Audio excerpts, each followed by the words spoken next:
In 2016, LeBron James pulled one of his coldest moves ever, disrespecting one of the iconic pro wrestlers of all time, The Undertaker. Don't believe me? Well, buckle up, Buttercup. I've got the receipts to prove it and the whole story of how LeBron James disrespected the dead man. LeBron James knows wrestling legend The Undertaker very well. Turns out that the King is actually a longtime WWE wrestling fan. And here he is at ringside, way back in his rookie year, peeped that fresh looking flip phone after LBJ's Miami Heat won the second of their back-to-back titles. Braun bought his teammates WWE-style championship belts to get them geared up for another finals run. And he even announced it with this Facebook post. Always wanted to be the WWE Heavyweight World Champion,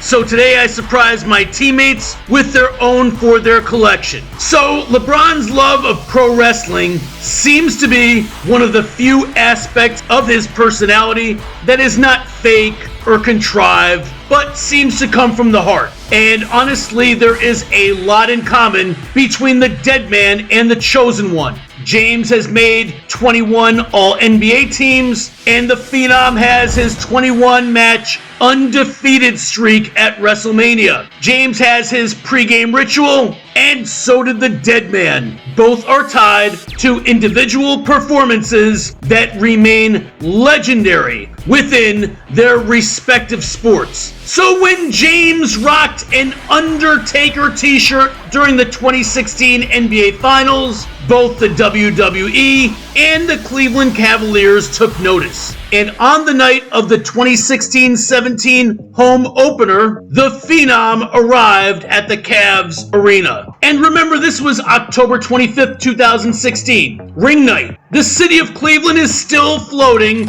after that historic comeback championship. LBJ is the conquering hero, and the Phenom was there to see LeBron. Now, Taker is not a guy who does regular publicity stunts. He showed up with a hat, the coat, with the whole dead man aura. So what exactly was Taker doing here? We'll get to that in just a minute. Several Cavaliers players came out to see the wrestling legend. Kevin Love took pictures with him and got to hold the WWE title belt. Tristan Thompson came out, and so did the other Cavs. They were all hyped up to meet a legend. But LeBron? Nowhere to be found. The King never left the locker room. And while the rest of the Cavs team stopped out to see him, the man who wore his t-shirt during the finals did not. In fact, LeBron kept The Undertaker waiting in front of the locker room with the cameras rolling in full costume for an hour and didn't come out to see him. The Undertaker just stood there like some rando fan waiting to get an autograph. So why didn't the King grace the wrestling legend with his presence? Here's a quote from Cleveland.com's Joe Varden. James is not cool with someone purposely trying to make money or gain fame through him away from the court. In other words, no PR stunts that don't benefit James. And I'm sure that LeBron is swamped with requests for his time, but come on, bruh. This is not some SoundCloud rapper for shit's sake. And LeBron was perhaps at the peak of his fame. I'm sure he didn't want anyone, even the WWE, riding his wave. So maybe LeBron isn't entirely wrong here, right?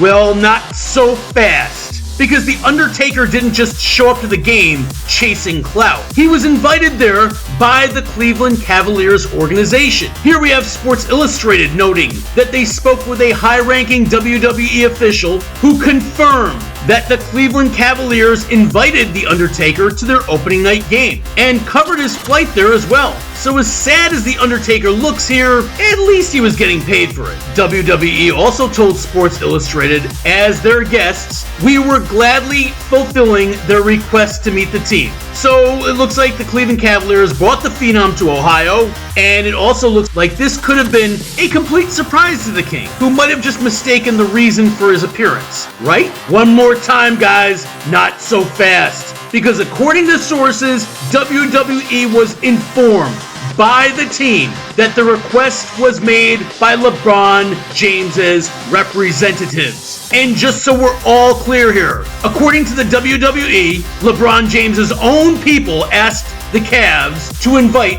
one of the King's favorite wrestlers to meet their guy. And the Cavaliers organization paid to make that happen. And in the end, Bron still didn't have the decency to even come out and say hello. James disrespected The Undertaker, and he disrespected the Cavaliers organization. Come on, you bum.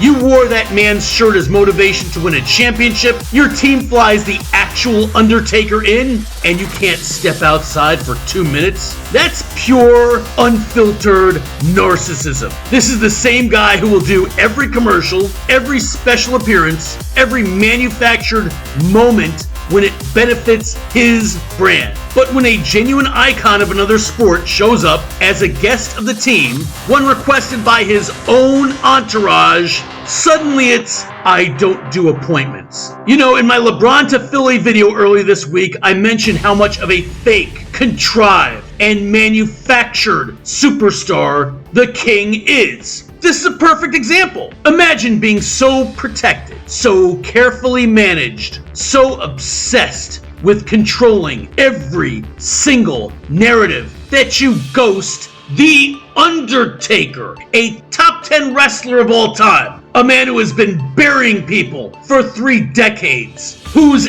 entrance music alone shook entire arenas. And LeBron James treated him like he was some bum off the street trying to get a selfie. This isn't just classic LeBron. This is who he is at his core. Everything has to be on his terms. Everything has to serve him. Everybody is just a supporting character in the LeBron James movie. And the crazy part, he's a lifelong wrestling fan. Sat on the front row of Raw as a teenager. He knows exactly how big of a deal a visit from The Undertaker is. He just decided that night that his time was more important. That's the real LeBron, folks. Not the more than an athlete PR version. Not this Bobo Malcolm X looking chump version. The version that will leave a legend standing in a hallway waiting on him for an hour. Go ahead, guys, drop me a comment right now. Let me know if you knew of this piece of LeBron James history, or if you've ever heard